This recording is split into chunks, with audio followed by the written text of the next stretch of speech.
He fed the wild fox every night for years, never asking for anything in return. But the night he needed help the most, that fox did the unthinkable. This is the true story of how a wild animal repaid a quiet debt, with a life-saving act. Every evening, just as the sun kissed the tops of the hills and the shadows began to stretch long across the grass, the same sound would float out over the quiet fields, a slow, soft whistle, almost like a lullaby for the wild. And every evening, from the edge of the forest, a pair of golden eyes would appear. Old Mr. Harris had lived alone in his small country cottage for more than 30 years. His house sat on the edge of the woods, far from the town and its noise. He liked the peace. The silence. The way time seemed to slow down out here. After his wife passed away a decade ago and their children moved far away, he found comfort in his routines. Morning tea with the newspaper. A short walk to the mailbox.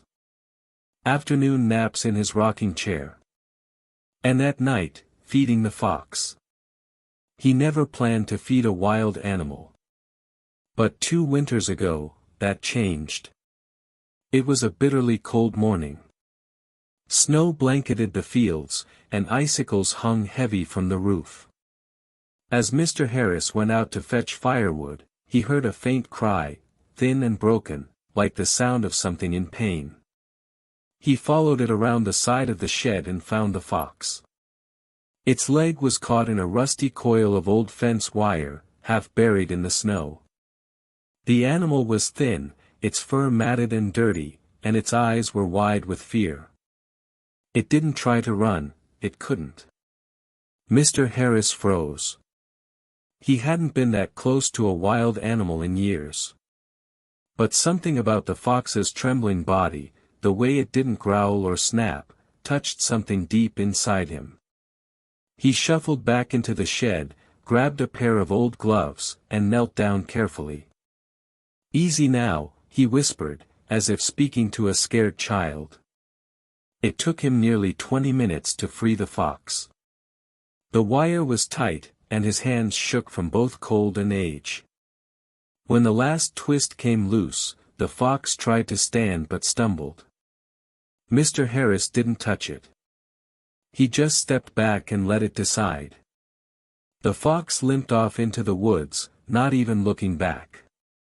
That night, without really thinking about it, Mr. Harris placed a small plate of cooked chicken near the edge of the porch. He wasn't sure if it would come. But the next morning, the plate was empty. Only paw prints in the snow remained. From then on, it became their silent agreement. Every evening, he placed a bit of food on that same spot, leftovers, mostly. Sometimes cooked meat, sometimes bits of bread and bacon from his breakfast. And each night, just before full dark, the fox came. It never came too close. Always kept its distance. But it always watched. Sometimes from under the hedge. Sometimes from behind the woodpile. But the eyes were always there. And so Mr. Harris began to wait for it. He'd sit on his old wooden chair, wrapped in a thick blanket, holding a cup of tea, whistling softly. Sometimes he talked, mostly about nonsense, weather, the birds, memories from the past. The fox just listened, still and calm. He began calling it, Red. It wasn't much of a name, but it fit. "Evenin', Red," he'd say with a nod. "Hope you're hungry tonight." Though he knew it was silly, it gave him comfort. Someone, or something, still counted on him.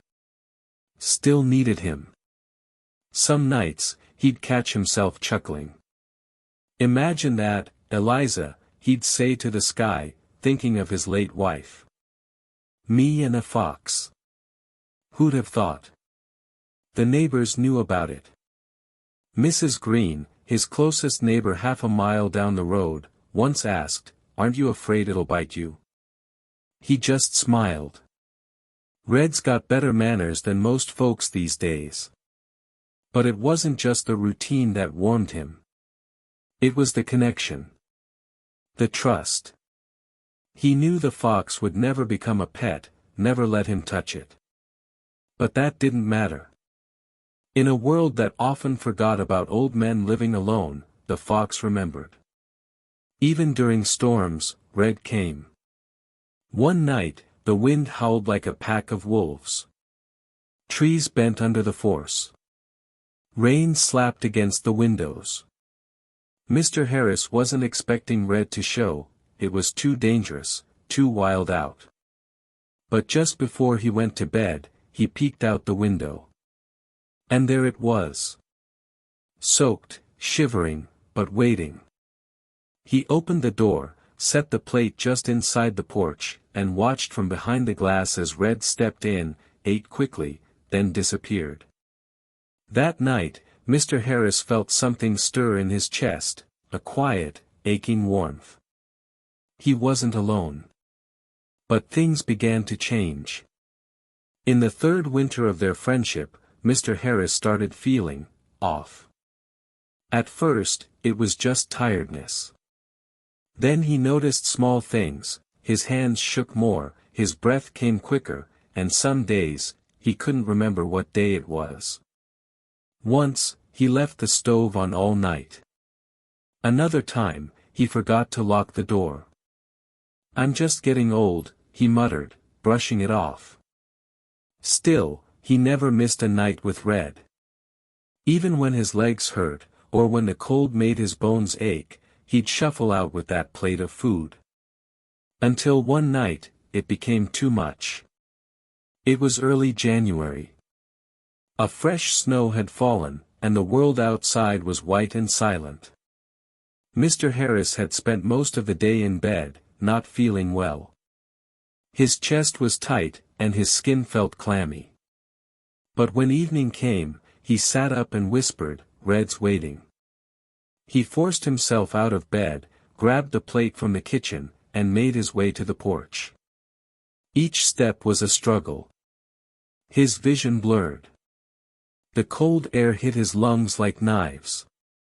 But he managed to place the food down. Then everything went black. He collapsed on the porch, one arm outstretched, the plate clattering to the wood. Inside the house, the lights still glowed warmly. But outside, the old man lay motionless in the snow.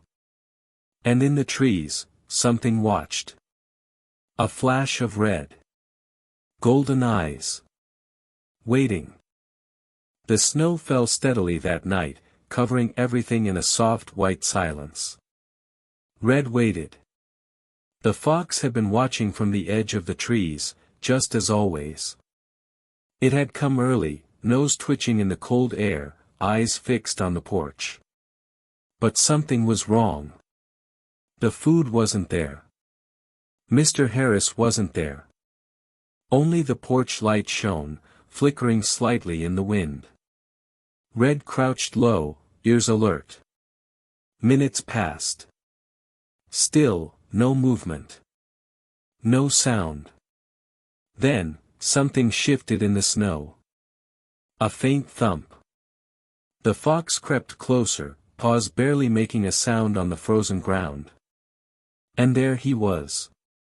The old man lay on his side, half on the porch, half in the snow. One arm stretched toward the door. His breath came in shallow, ragged gasps. His eyes were closed. The fox sniffed the air. Fear, sweat, and something else, something not right. Red backed away, circling once, unsure. This wasn't like the old days, when it could just eat and leave. This was different. It remembered the man's hands, rough and kind, freeing its leg years ago. It remembered the warmth of his voice. The quiet comfort of the porch. He had saved its life. Now it had to return the favor. The fox ran. Down the hill. Through the trees. over the stone path near the stream that had frozen solid. It ran toward the only other house it knew, the one with the smell of cooking smoke and flowers. The house where sometimes a woman waved as she drove by. The house with the white shutters and the wind chimes that sang in the breeze.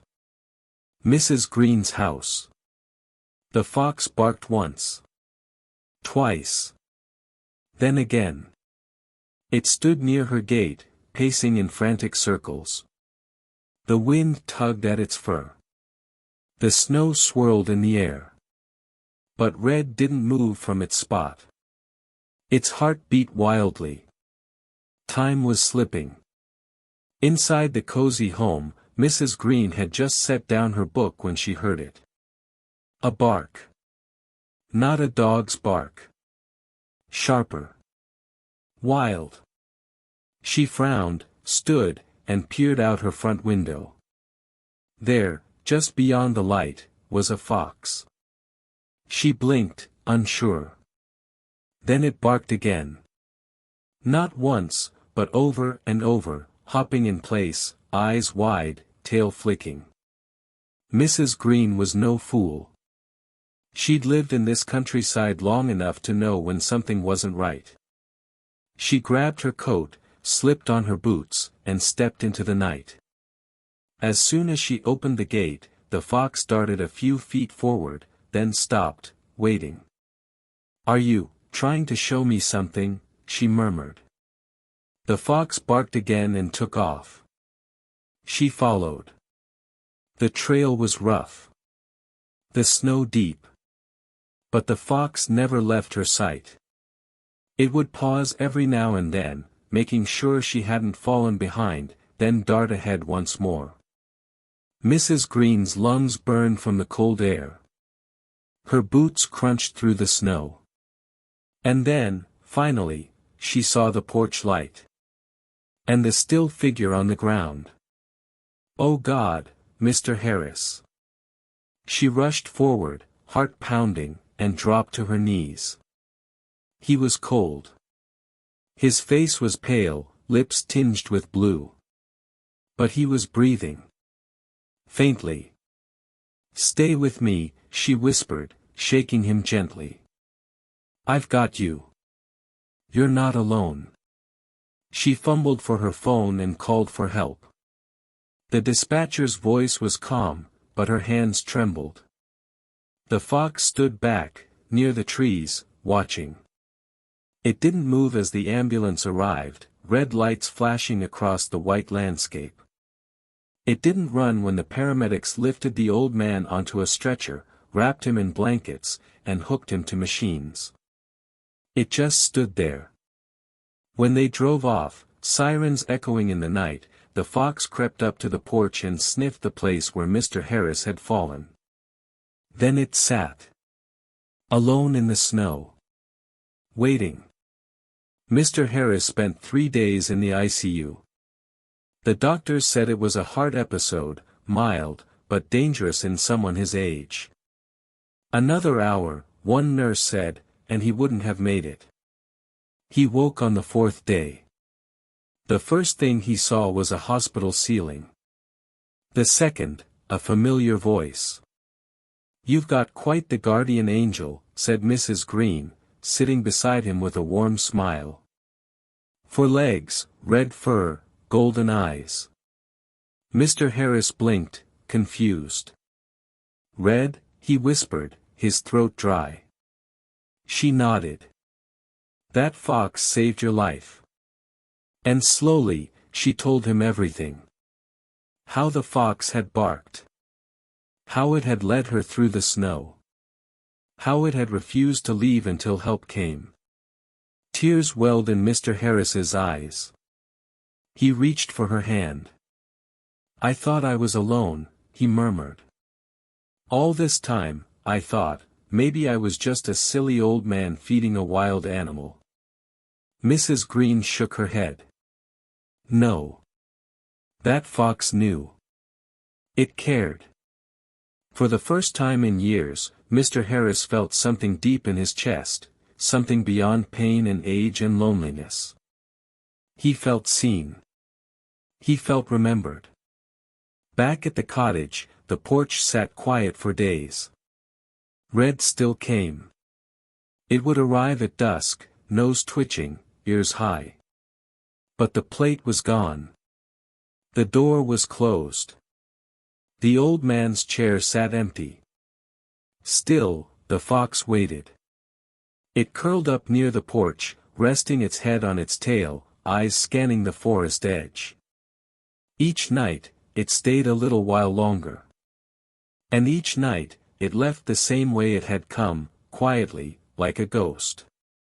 Then one evening, the front door creaked open.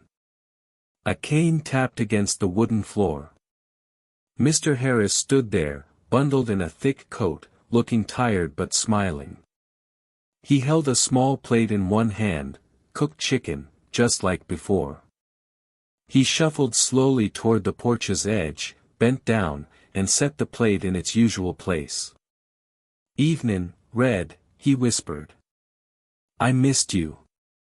From the trees, golden eyes blinked. The fox stepped forward.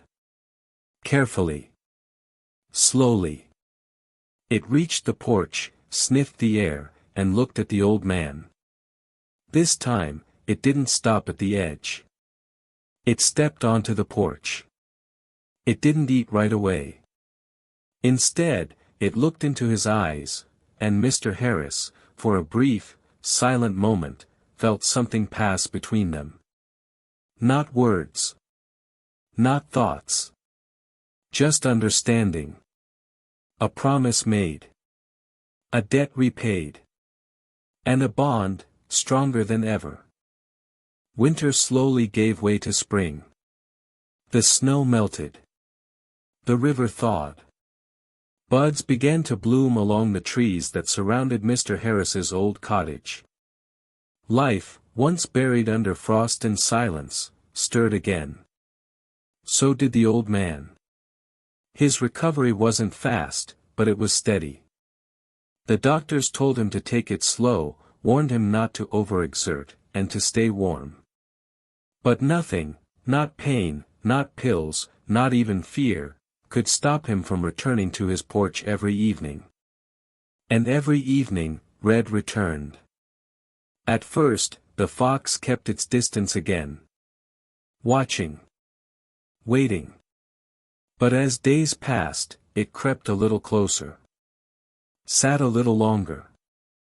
Ate without rushing. The porch became their shared ground once more, a place where man and animal met without fear, without expectation. Just two souls who had once saved each other. But something had changed between them. Mr. Harris could feel it. Before, Red had been cautious, silent. A watcher in the shadows. Now, it wasn't just trust, it was something deeper. The way the fox looked at him, not just as a giver of food, but as a companion. An equal. A part of its world. Sometimes, Red would curl up a few feet away while Mr. Harris read aloud from his old storybooks. Other times, it would lay on the grass near the porch, head resting on its paws, eyes half closed, listening to the creak of the rocking chair. For Mr. Harris, those evenings became the highlight of his days. He wrote about them in a small journal. A gift from Mrs. Green. In it, he recorded the weather, Red's moods, little things, like how the fox liked chicken more than beef, or how it tilted its head when it heard harmonica music. One entry read.